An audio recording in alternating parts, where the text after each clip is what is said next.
भागवत पुराण। इसलिए होता है महिलाओं को मासिक धर्म पीरियड। क्या आप जानते हैं कि महिलाओं को होने वाले मासिक धर्म पीरियड का पुराणों में उल्लेख है, शामिल है। उन्हें मासिक धर्म क्यों होता है, इस पर एक पुरानी कथा भी मौजूद है जो इंद्रदेव से संबंधित है। भागवत पुराण में वर्णित एक कथा के अनुसार एक बार बृहस्पति, जो देवताओं के गुरु थे, वे इंद्रदेव से काफ़ी नाराज हो गए। इसके चलते असुरों ने देवलोक पर आक्रमण कर दिया और इंद्र को अपनी गद्दी छोड़कर भागना पड़ा। असुरों से खुद को बचाते हुए वे सृष्टि के रचनाकार भगवान ब्रह्मा के पास पहुँचे और उनसे मदद मांगने लगे। तब ब्रह्मा जी ने उन्हें बताया कि उन्हें एक ब्रह्मा ज्ञानी की सेवा करनी चाहिए। यदि वह प्रसन्न हो जाए तभी उन्हें उनकी गद्दी वापस प्राप्त होगी। आज्ञानुसार इंद्रदेव एक ब्रह्मा ज्ञानी की सेवा में लग गए, लेकिन वे इस बात से अनजान थे कि उस ज्ञानी की माता एक असुर थी, इसलिए उसके मन में असुरों के लिए एक विशेष स्थान था। इंद्रदेव द्वारा अर्पित की गई सारी हवन की सामग्री जो देवताओं को चढ़ाई जाती, वह ज्ञानी उसे असुरों को चढ़ा रहा था। इससे उनकी सारी सेवा भंग हो रही थी। जब इंद्रदेव को सब पता लगा तो वे बहुत क्रोधित हो गए और उन्होंने उस ब्रह्मा ज्ञानी की हत्या कर डाली। एक गुरु की हत्या करना घोर पाप था, जिस कारण उन पर ब्रह्मा हत्या का पाप आ गया।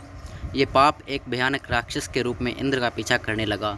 किसी तरह इंद्र ने खुद को एक फूल के अंदर छुपाया और 1,00,000 साल तक भगवान विष्णु की तपस्या की। तपस्या से प्रसन्न होकर भगवान विष्णु ने इंद्रदेव को बचा तो लिया, लेकिन उनके ऊपर लगे पाप की मुक्ति के लिए एक सुझाव दिया। इसके लिए इंद्र को पेड़, जल, भूमि और स्त्री को अपने पाप का थोड़ा थोड़ा अंश देना था। इंद्र के आग्रह पर सब राजी तो हो गए, लेकिन उन्होंने बदले में इंद्रदेव से उन्हें एक वरदान मांगा। सबसे पहले पेड़ ने उस पाप का 1/4 हिस्सा ले लिया, जिसके बदले में इंद्र ने उसे एक वरदान दिया। वरदान के अनुसार पेड़ चाहे तो स्वयं ही अपने आप को जीवित कर सकता है।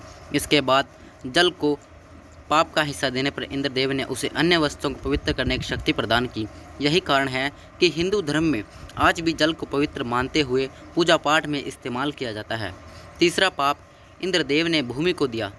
इसके वरदान स्वरूप उन्होंने भूमि से कहा कि उस पर आई कोई भी चोट हमेशा भर जाएगी। अब आखिरी बारी स्त्री की थी।